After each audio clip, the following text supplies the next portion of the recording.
Hello and welcome to Julia's Trucker Cafe Trucking News Hour. I don't know why my mic keeps muting. Thank you so much for joining me this week.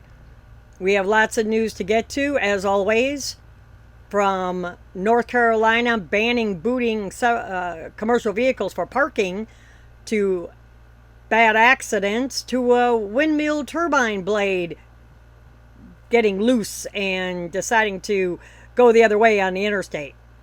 So, as always, let's get right to it.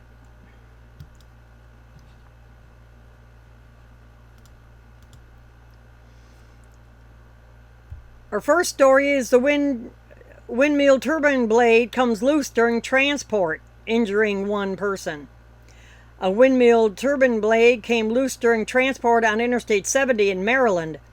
Incident happened the end of June around 5 in the morning. According to the local news, a tractor trailer was hauling the windmill turbine blade along I-70 going westbound when it came loose during transport. The blade then ended up crossing the center median and into the eastbound lanes while blocking them.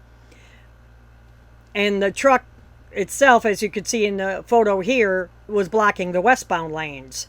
Now, how that happened, if people are viewing this and aren't familiar, you see those large turbine blades going down the road. Well, the back part of it, the very tip of it, of the tail, is attached to a steering mechanism that is steered from, I believe, maybe the Escort, because the semi-driver would have too much to do with driving and everything. So I'm thinking, I'm not 100% sure on that, but anyways, that's clamped down and it's steered remotely.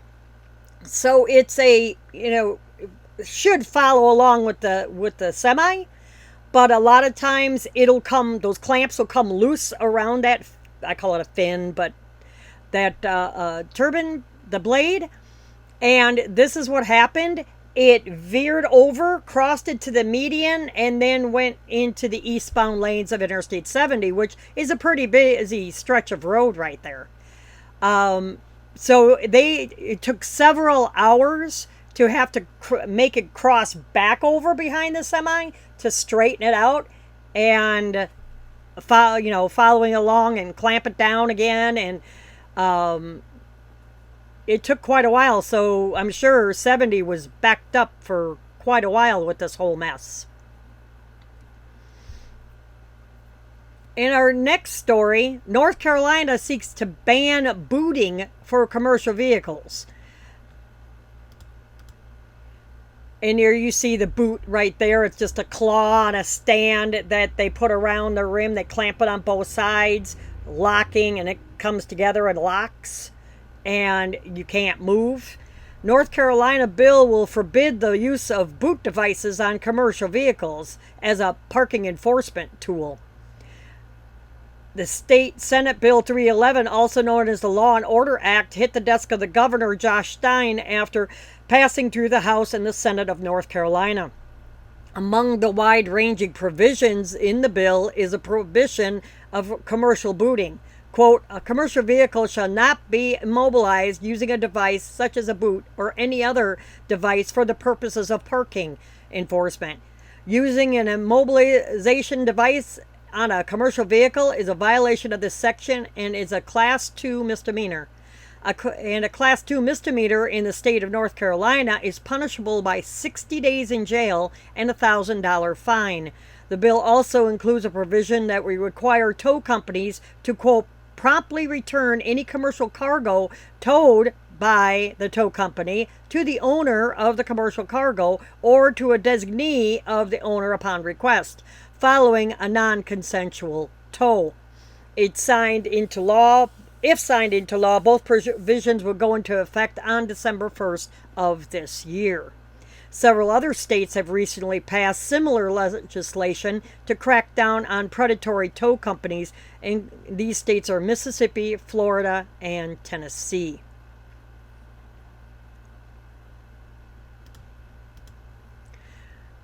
3-vehicle pileup in this article in construction zone merge leaves 2 people unalived. Can't say the D word on the YouTube.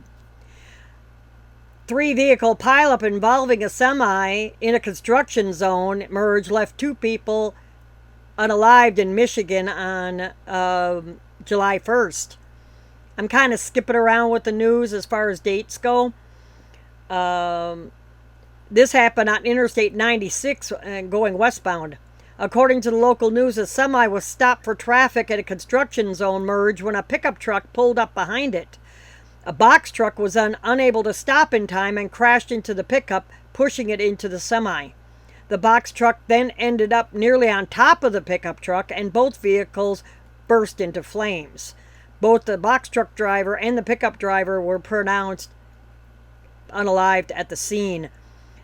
The local county sheriff's office says that the heavy traffic at the entrance of the construction zone and drivers not maintaining appropriate distance was the cause of the accident. Following too close. I-96 westbound was shut down for about 7 hours. It was reopened about 10:30 that night.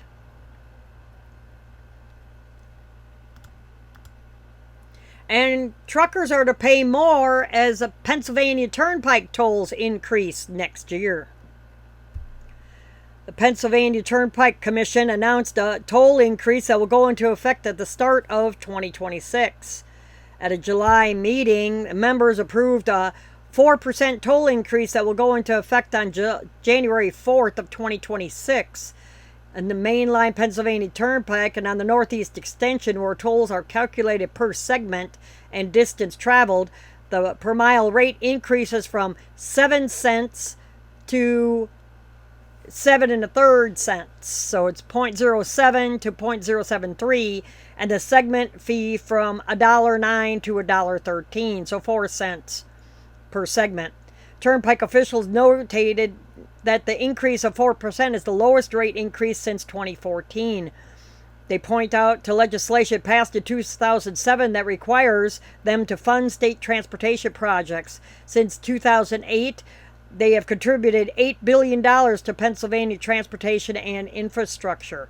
In June, crews started work to remove toll booths from the Turnpike as part of the system's transportation to open road tolling. There again, that's where Easy Pass comes in.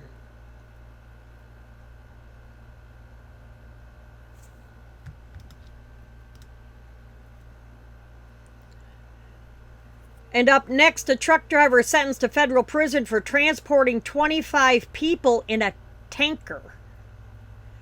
A Texas truck driver was sentenced to years in federal prison after he was caught transporting more than 24 people inside a tanker. San Antonio resident Richard Rindikis, 44, was sentenced to 10 years in prison on one count of conspiracy to transport illegal aliens, according to the U.S. Attorney's Office. He pled guilty to the conspiracy to transport illegal aliens charge back in February. Officials say that on November 18th last year, 2024, he was operating a truck hauling a tanker trailer when he was inspected at a U.S. Border Patrol checkpoint in Carrizo Springs. He claimed the tanker was empty, and when he couldn't locate his driver's license, was referred to secondary inspection. The agents observed that the hatches on top of the trailer were closed and completely secured. When they opened the hatches, they discovered numerous people sitting inside the tanker. 25 people from Ecuador, Colombia, El Salvador, Honduras, and Mexico were removed from the tanker, and the driver was arrested. This district has seen far too many instances of human smuggling, human trafficking like this one, ending tragedy. If not for the excellent work by the Border Patrol in this case, we may have seen another, said the U.S. Attorney General for the Western District of Texas.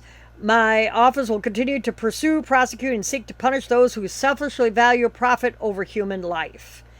Sentencing is a grim reminder of the extreme measures smugglers will take for profit, endangering the lives of vulnerable individuals in the process, said ICE Homeland Security investigations. Sorry, Antonio, special agent in charge. And then, they go on. So, yeah, because the hatches were closed, their oxygen would have ran out. That tanker is aluminum, and it was, even though it was November, it was either freezing cold or, luckily it wasn't this time when it was 95-degree heat. So 25 people in there, that oxygen would not last very long at all. And here again, in another story, another truck driver is facing federal charges for after Border Patrol finds 12 people hidden in flatbed trailer compartments. A truck driver is facing serious charges related to human smuggling after a dozen people were discovered hidden inside his flatbed trailer during a traffic stop in New Mexico. This happened around 12:30 in the morning back in June. The Border Patrol agents were conducting a late-night surveillance operation on I-10 near Deming, New Mexico, when they spotted a suspicious semi-truck hauling an unloaded flatbed trailer empty. A known tactic used by transnational criminal organizations to smuggle contraband and illegal aliens into the United States. Border Patrol followed the truck because it took an illegal route commonly used to bypass Border Patrol checkpoint. After witnessing the truck slow down drastically and begin to swerve as if the driver was paying more attention to the Border Patrol agents behind him than the road in front of him. A traffic stop was conducted on New Mexico State Road 26 at mile marker 11. A search of the vehicle uncovered 12 people from Guatemala, Ecuador, and Mexico hidden in the compartments within the flatbed trailer and one person hiding in the cab. Truck driver, with a Maryland resident, 40 years old, was arrested and admitted to repeatedly transporting illegal aliens for financial compensation, instructing them to hide under the flatbed. According to the complaint, this driver openly admitted that he was approached by a known associate at a truck stop in Albuquerque, New Mexico, and was offered a job to transport contraband with his commercial vehicle, to which he later agreed to transport illegal aliens, and admitted to transporting illegal aliens for the known associate multiple times prior, and stated he would be financially compensated per illegal alien. So he got paid by the head. He was charged with conspiracy to illegally bring, transport, hide, or encourage unauthorized immigrants to enter or stay in the U.S. If convicted, he faces up to 10 years in prison. He will remain in police custody until his trial.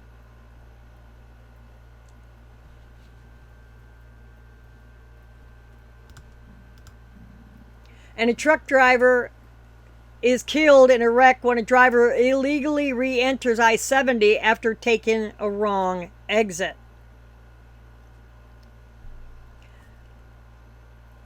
A truck driver passed after colliding with a semi-truck re-entering I-70 in Utah after taking a wrong exit. The fatal accident happened on Sunday, July 6th at around 8:30 at night on Interstate 70 in Crescent Junction, Utah, near milepost 181.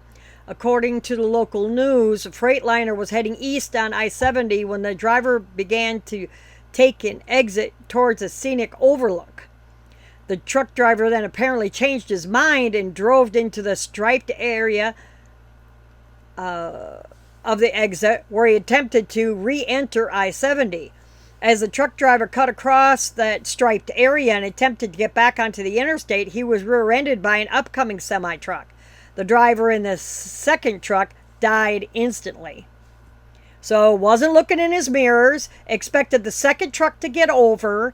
It doesn't really say if the second truck had somebody in to his left that he couldn't get over. The load of blueberries in the Freightliner was destroyed, but the driver and his passenger were not hurt. No other injuries have been reported. Cleanup of the incident took approximately 6 hours. The second driver passed away. The second driver that hit him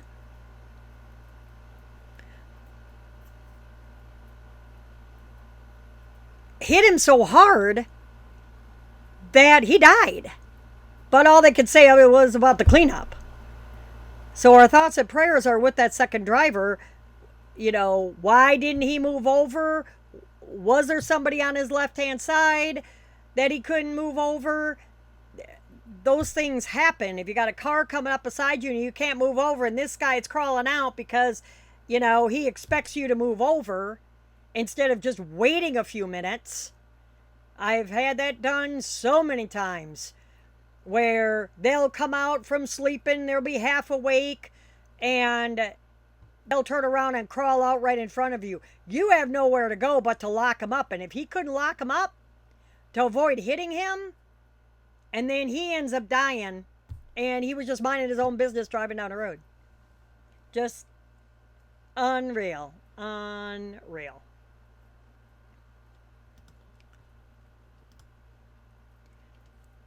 And firefighters battle explosions after 4 semi-trucks catch fire at a Colorado truck stop. Several semi-trucks were heavily damaged by fire at a truck stop in Colorado.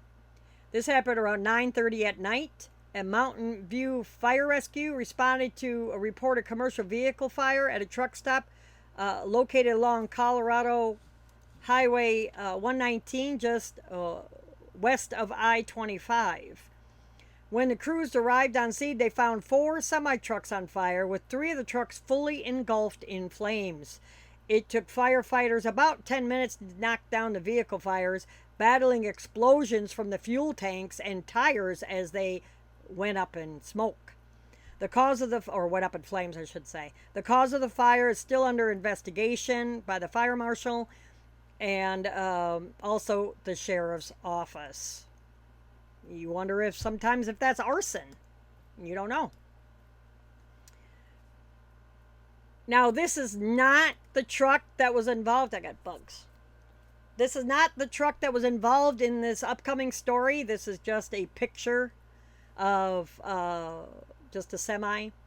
But a truck driver rams another truck into the Jersey wall or concrete barrier and laughs about it.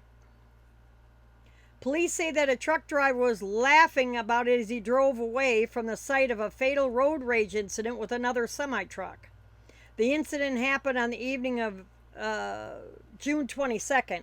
The truck driver surrendered to police on the first of New Jersey Turnpike incident. So, from doing some research, and I'm going to get away from the article a little bit, from doing some research on this article doesn't explain everything. Like I said, from doing some research, I got some more facts on this story. Apparently, the driver that was pushed into the concrete barrier / Jersey wall was Osmond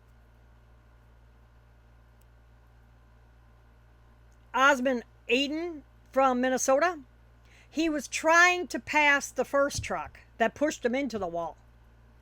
And every time he tried, this first guy, Naden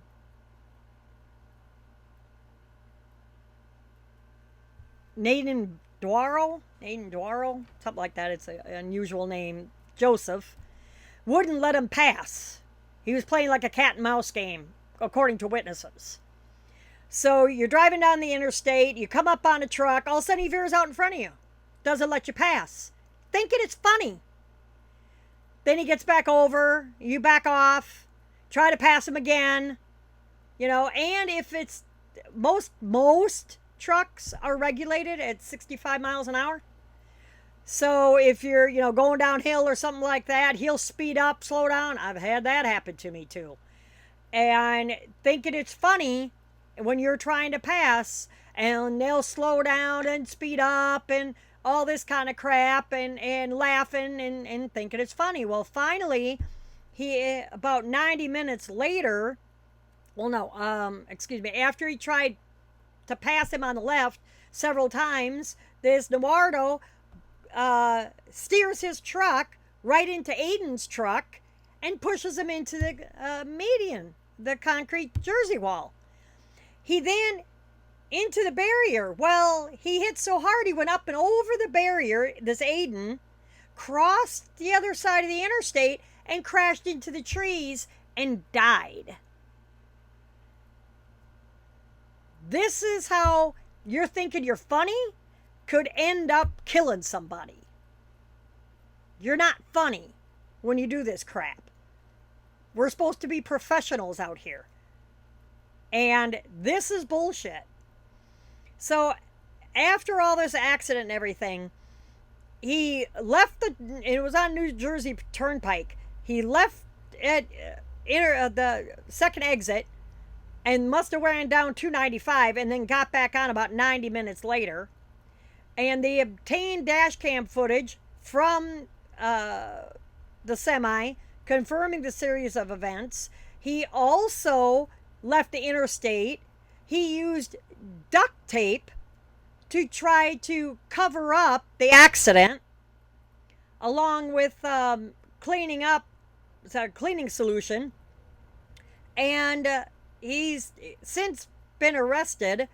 The officers at the time didn't know if he knew that the second driver was killed in the accident. And he's charged with second-degree count of vehicular homicide, leaving the scene of the accident, and also tampering with evidence.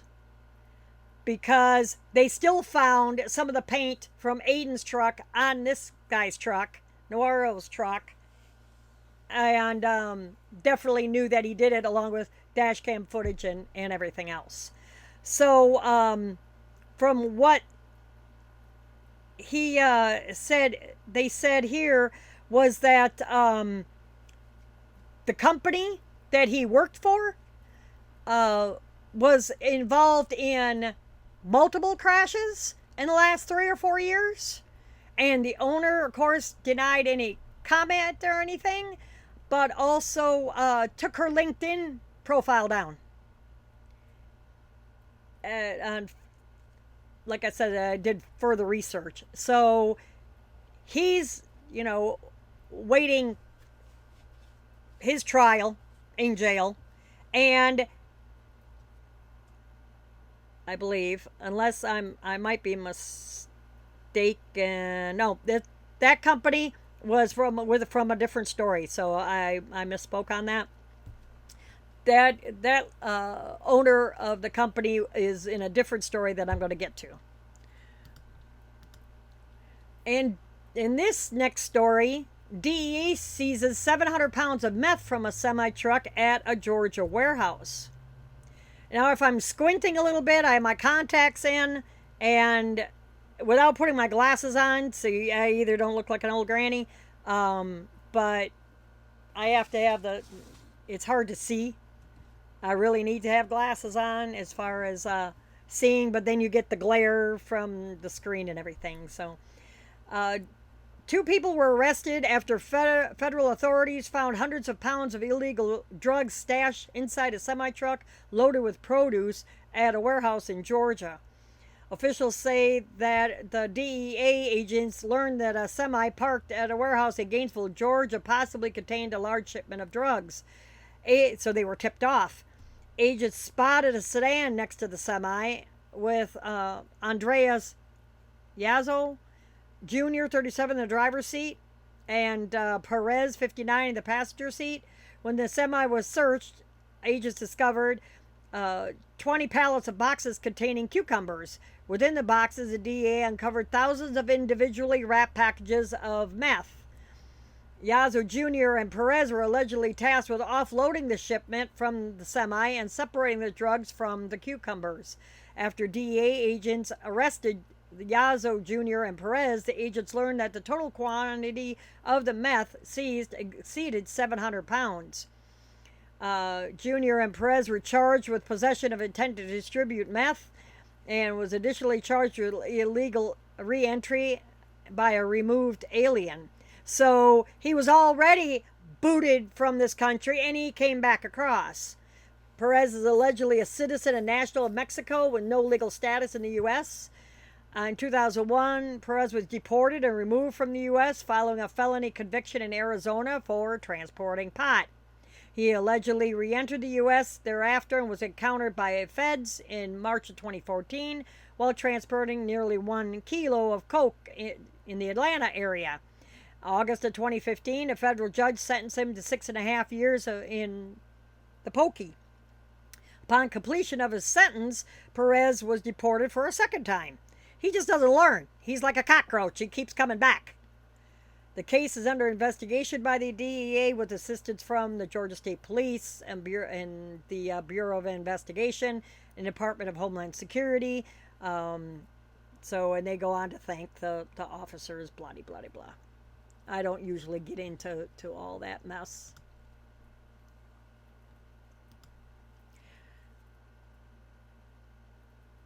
And in this story, 40 truck drivers are now out of service for a lack of English proficiency since enforcement began last week, say Mexican officials. 40 truckers from Mexico, and that's it. Only 40 in a week? I figured there'd be more than that. Have been placed out of service since enforcement of English proficiency standards began at the end of June. The executive order requiring all truck drivers to effectively communicate with law enforcement in English and thoroughly understand highway signs officially went into effect on the 26th of June. Since then, 40 truck drivers have been placed out of service for their inability to comply with these standards. Vice President of the Northwest Chapter of the Chamber of Freight Transportation in Mexico, Vallejo, says that the drivers placed out of service were driving through Texas, Mississippi, and Arkansas. The enforcement, The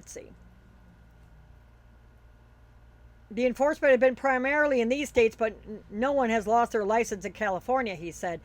Vallejo says that there was likely more than 80,000 truck drivers from Mexico in this country that cross into the U.S. on a daily basis, and around 70% of them would be unable to meet English proficiency standards. That means close to 60,000 of them. Back in the day, when we didn't have all this IFTA and everything, you had to cross-dock stuff. So you took your trailer down to Mexico. They would either shag the trailer down into Mexico, or Laredo, I mean. They would bring their Mexican trailer up to Laredo. You would meet at a dock that the building looked like a T, had a roof on it. It was opened, and then you backed up to the docks on both sides. And then you'd back up the two trailers side by side, and they'd take it off the Mexican trailer and put it on your trailer. No big deal. You have to have an appointment, this, that, and the other. Well, then they started letting them come across. Well, now that you have to have English proficiency, now we got a mess with 80,000 trucks from Mexico coming in. That's why they drive like they do. They drive like idiots and get the hell out of their way. Along with Russians and Armenians, too. 20 to 30% can easily manage, but the remaining 70% can't hold a conversation to know basic English to get by. But if you take them all off the road, it will have severe implications in the supply chain and cripple the economy of both countries, he said. I don't think so. We got along just fine years ago, before any Mexican drivers were even allowed in this country.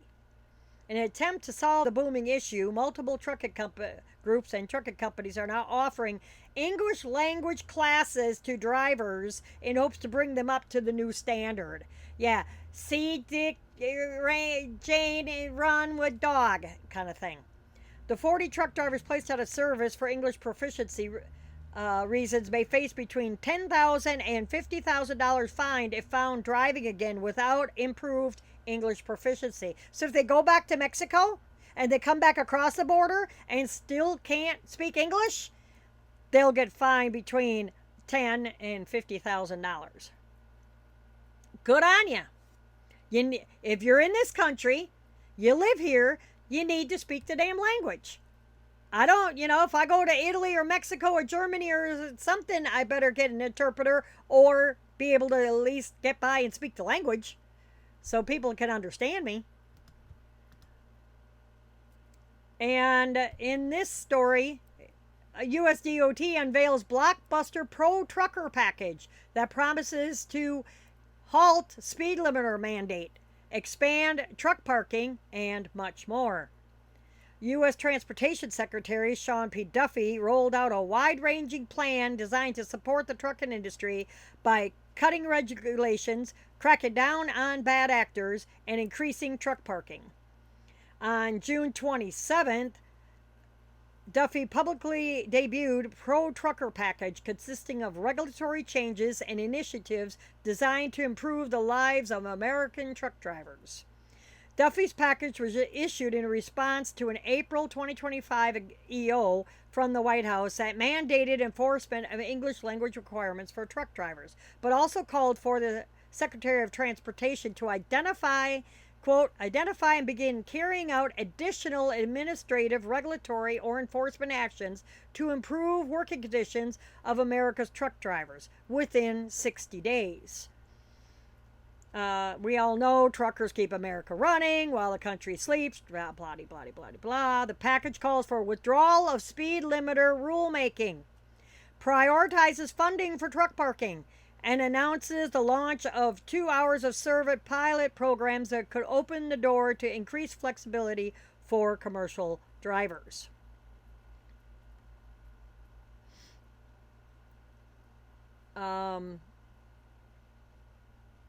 And it goes through all of the details. And this is pages, so I'm not going to read all that.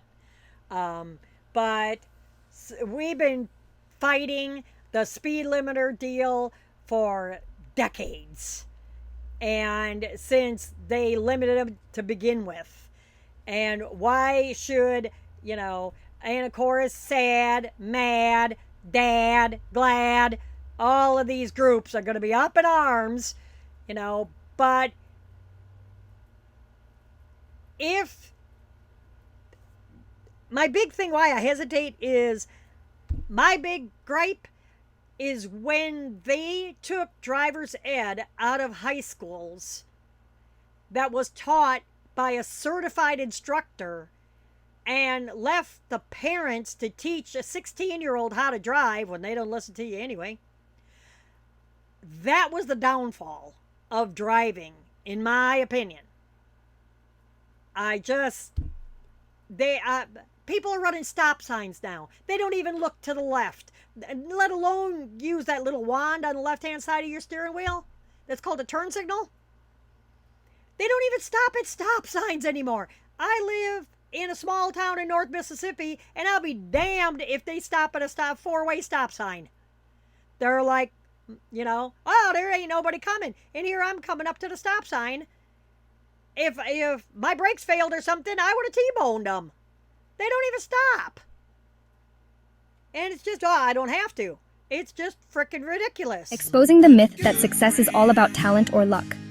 You need to watch this if you've ever wanted to give up on your dreams. The real secret ingredient? Perseverance. Let's be real. Everyone hits a wall at some point. Maybe you've failed a test, been rejected from a job, or watched a dream slip through your fingers. Here's the thing. Everyone fails.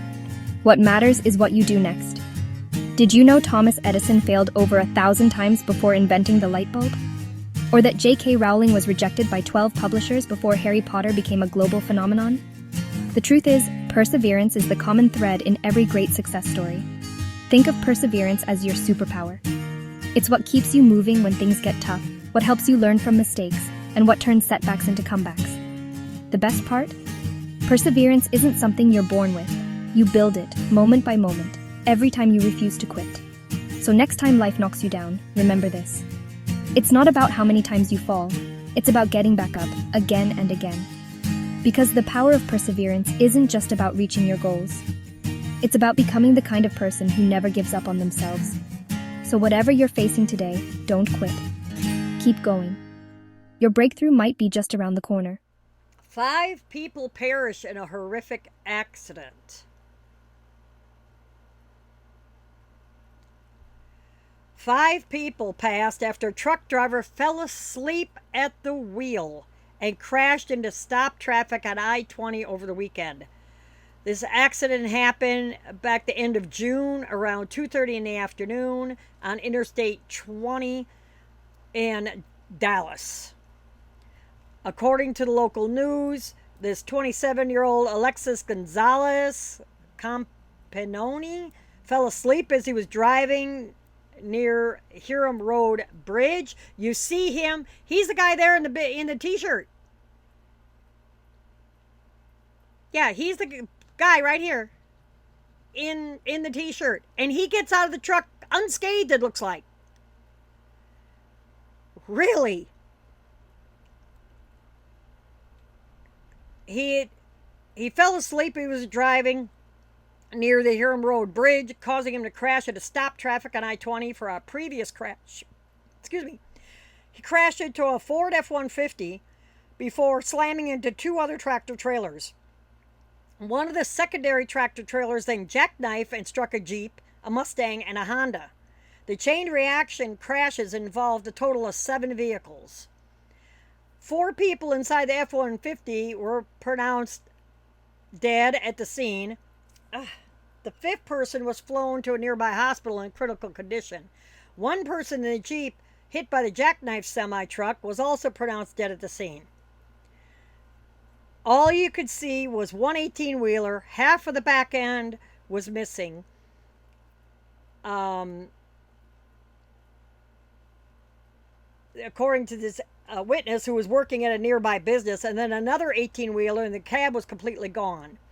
There's a lot of truck drivers that go through here, so it's pretty bad. They don't know how to pull over whenever they're getting tired or they push the limit, this witness said. Gonzalez Campione is currently in custody on 5 counts of manslaughter and 1 count of aggravated assault with a deadly weapon. And then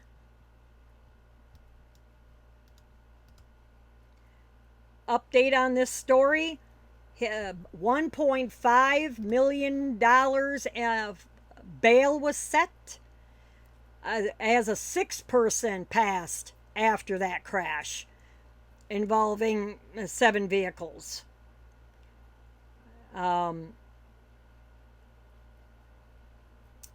then yet another update. Oops. Hold on. Bear with me. That some more details were released on this crash. Safety investigations surrounding this drowsy driving crash revealed some dubious details regarding the trucking company involved, and this is the lady that I was talking about. The National Transportation Safety Board and the Texas Department of Public Safety opened an investigation into the pileup crash on Interstate 20 in Terrell, Texas, that left 5 people passed away. The truck driver in the incident was 27-year-old Alexis Asamni Gonzalez Campione, what a name, is currently being held on $1.5 million bond for the accident after allegedly falling asleep at the wheel. And like I said, gets out of the truck unscathed. He was driving for Hope Trans LLC at the time of the crash. The company has been in operation since 2021, so not that long. Only about 4 years. It employs 80 drivers, but operates 65 trucks. How is that possible? According to the FMCSA, in the last year, 5% of the company's drivers underwent inspection were placed out of service, and nearly 34% of their trucks were placed out of service the same time frame. The national average for drivers and trucks placed out of service is 6.67%. That's the national average, and 22.26% respectively in the past 2 years. Hope Trans LLC has been involved in 3 crashes resulting in injuries, but none were fatal until the I-20 accident. Despite seemingly reasonable inspection rates, the investigation revealed other dubious details regarding ownership and business address. This WFAA reports that the Orlando address listed was recently changed from Tacoma, Washington address, which was linked to a co-working space. It's unclear whether Hope Trans actually maintained an office at that address in Orlando. In addition to potential FMCSA violations related to the company address, the listed owner of Hope Trans did not respond to requests for comment by news outlets, and this is a lady that deleted her LinkedIn profile. The owner, Ashat Magomedova, reportedly once owned Fiorito Trucking, which no longer is authorized to operate as an interstate carrier. Fiorito Trucking listed address was linked back to a church building that is also used as an event venue. So they just pull an address out of the thin air and say, "Yeah, I'm working there." And the governor of Texas has since publicly instructed the Texas Department of Public Safety to expand its investigation into this accident. So she closes down one business. Now, this is just my opinion. She closes down one business, opens up a second transportation LLC, and then turns around and has 3 wrecks in those 4 years. And now it's a fatality. And yeah, there goes your insurance rates sky high. And now for this one, let's get some better news going. Love's opens a store on a truck stop on I-40 in Arizona, adding 81 truck parking places. So, yeah. In Winslow. So it's Winslow, Arizona. Anyway, I don't want to get it for copyright. Now, you may find this story funny.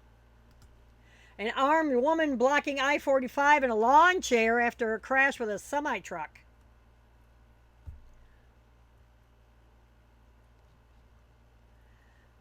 An armed woman currently blocked Interstate 45 in Houston in a lawn chair after apparently crashing with a semi-truck.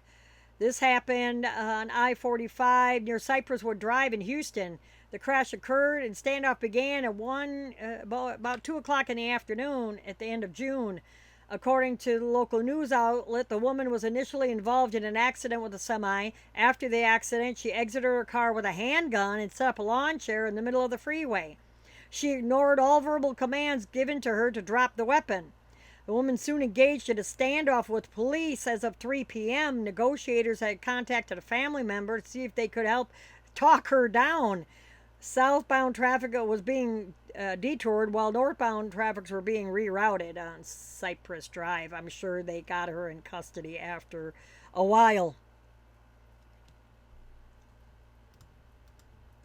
And video shows, which I'm sorry I can't show because of YouTube algorithm and copyright and everything else. Video shows a moment where a worker was knocked from a bucket by a semi passing in underneath him and smacking the bottom of the bucket. So the guy is working on a traffic light. Okay? You see that all the time. Unless there's somebody in the left turn lane and you can't really see it because of the skirts of the semi. That's called skirting underneath the trailer. And he was making a left-hand turn, as you could see, where normally you would miss that bucket, the bucket truck. And I don't know why they didn't block off the lane or something, that you had to go around them. So a dash cam video recorded by a motorist shows a moment an electrical worker was knocked over by a passing semi-truck while working in a bucket truck. This happened in Massachusetts. The worker suspended in a bucket truck while repairing a traffic light at an intersection in the right lane when a semi-truck tries to pass the work site. As it passes, the semi-truck's trailer strikes the bucket and knocks it over, causing the worker to be suspended in the air upside down, just held on by his harness. Luckily, he was wearing the harness. I mean, it's OSHA, but while not seen in the video, the harness reportedly broke before the man could be rescued, and the man suffered multiple broken bones, but he's expected to recover. So he fell. He hit the ground. He hit the paved concrete because the harness didn't hold him. So there again, some damn stupidity that should have never happened. And here a super load weighing nearly 1.5 million pounds crosses I-80 in Wyoming. This is the end of June. Crews will begin transporting a large transformer from Laramie to Medicine Bow.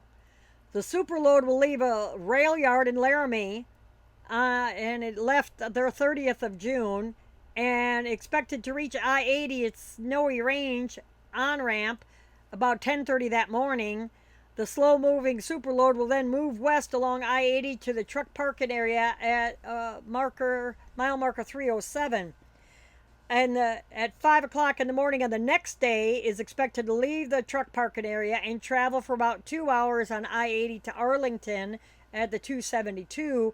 Then the superload will take Wyoming Highway 13 to U.S. Highway 3287, reaching its destination in Medicine Bow.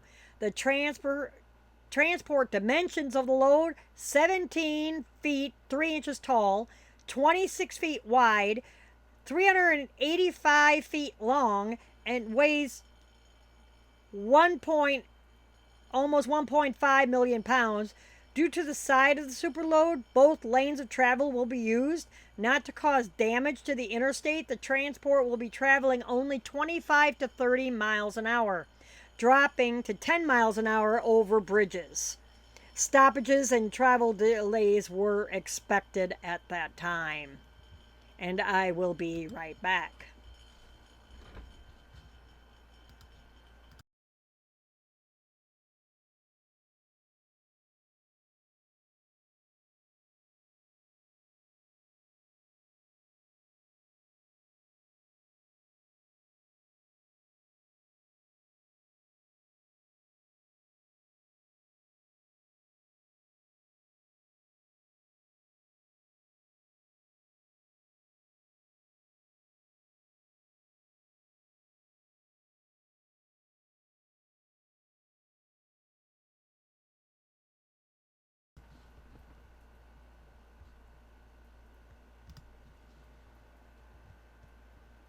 Thank you so much for your patience. And up next, New York City DOT now issuing $650 citations to overweight trucks headed towards Staten Island using the BQE weigh in motion system. New York City Department of Transportation announced expansion of enforcement on overweight trucks using weighing in motion technology. This started on the end of June, around the 22nd. The DOT began issuing $650 violations to overweight Staten Island bound trucks on the Brooklyn Queens Expressway, or the BQE. Overweight trucks are targeted using weighing in motion technology or sensors in the roadway in conjunction with the adjacent cameras to capture identifying information, your US DOT number, name of the trucking company, address, etc. To gear up for the increased enforcement, officials began a 90-day warning period back in March. Owners of the overweight trucks caught on BQE headed towards Staten Island received notices but no fines, as well as information on the June 22nd enforcement date. So they usually do that. They'll give you a few months, to find alternate routes or something like that before they start issuing tickets. Within the first 75 days of the warning period, more than 3,000 warnings were issued. The weighing in motion overweight truck enforcement system has been in use on the BQE for Queens for more than a year. Since New York City DOT began the weighing in motion enforcement in 2023, the system has proven to be an incredibly effective tool at deterring overweight trucks from using the BQE in downtown Brooklyn. As of November 2024, overweight trucks detected on the triple cantilever spans decreased by 60%. So in other words, this is really tearing up those bridges. And I've been all over New York City. Overweight trucks cause wear and tear on our roadways, and we all pay the price through expensive repairs to our infrastructure. That is why we are expanding our role as a nationwide leader by cracking down on overweight vehicles on the BQE, now deploying state-of-the-art roadway weight sensors from Staten Island bound traffic. May of 2023, they announced that the state's 2026 budget includes authorization to expand the use of WIM, or weighing in motion technology, to an additional 14 more locations in New York State, including 9 city-owned bridges and highways managed by the New York City DOT. The ones that DOT owned are the BQE, Route I-278, Greenpoint Avenue Bridge, Metropolitan Avenue Bridge, Hamilton Avenue Bridge, Williamsburg Bridge, Ed Koch Queensboro Bridge, 3rd Avenue Bridge, Manhattan Bridge, Long Island Expressway, Interstate Route 495 over Woodhaven. Non-New York DOT owned in New York City is the RFK Bridge and the GW Bridge, or George Washington Bridge. Outside of the city is the Bear Mountain, Newburgh Beacon, Mid-Hudson, I've been across Newburgh Beacon, and the New York State Thruway Interchange near Syracuse.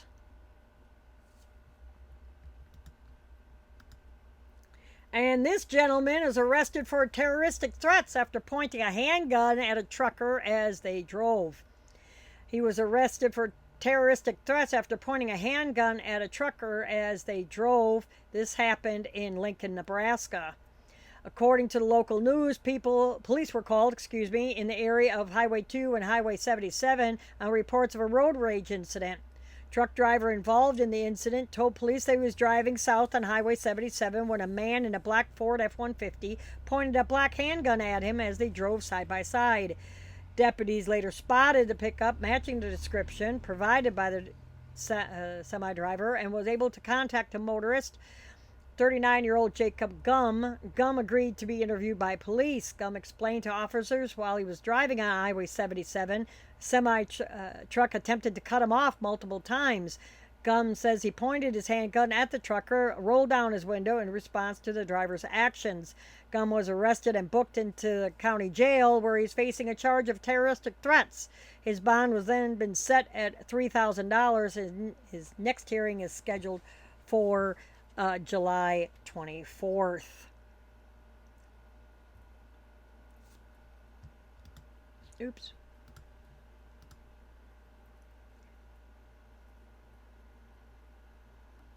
And firefighters battle a daytime trucking company fire for over 6 hours. Firefighters battling a trucking company fire for about 6 hours in Illinois. The end of June. Incident occurred just after noon on the 25th in Lincoln, Illinois. According to the local news, a fire at Lincoln Transload Processing started in the basement level and traveled through the ductwork to the upper levels of the building. Firefighters used multiple tanker trucks, ladder trucks, and very large fan truck to extinguish the fire and clear the smoke from the trucking company building. Crew spent 6 hours battling the flames and ensuring no remaining embers existed in the ductwork. All trucking company employees were able to evacuate the building without injury, thank goodness. One firefighter was hospitalized with heat exhaustion. No other injuries were reported. So that's good. Nobody was hurt on that fire. Wonder how that started. And a North Carolina town honors the sacrifice of a dump truck driver who steered away from others when his brakes failed on Interstate 40. Officials in the town of Old Fort, North Carolina, shared a touching tribute to a dump truck driver who lost his life when his brakes failed. The crash took place earlier in June as 65-year-old Georgia resident Ralph Hibbert was making the 6-mile descent on eastbound I-40 into Old Fort, North Carolina as a part of Hurricane Helene relief efforts. I believe that's Black Mountain. I believe.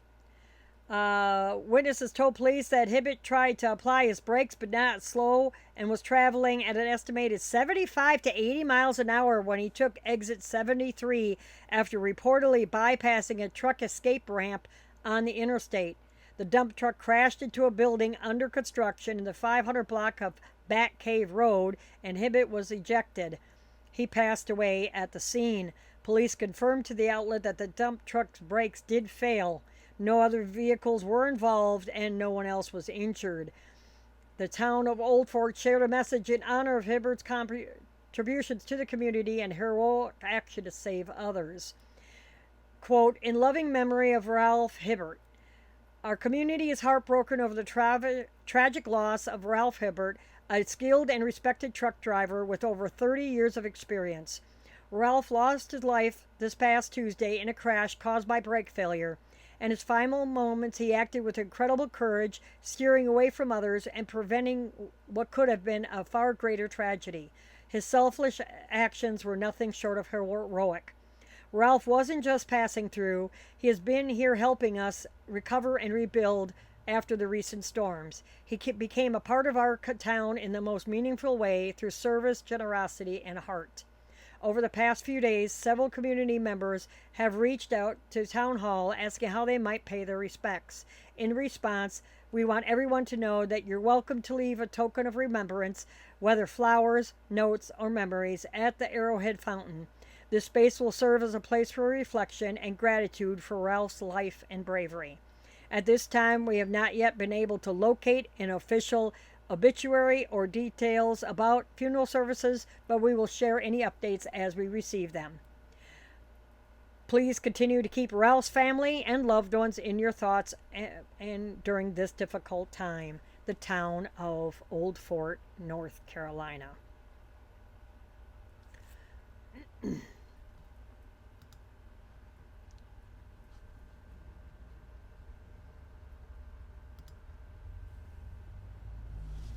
And as always, I want to thank you so much for joining me and keeping listening to this podcast. I apologize for not really keeping up with when I say I'm going to live stream it, but things happen, storms, just a bad day, and if my mind isn't right, I just can't record it. I want to give all of you a good show. So thank you so much for your patience and returning to listen to me report on the news, and I will continue to do so. I will also keep bringing you updates as the stories also unfold. So keep the shiny side up and have a blessed week.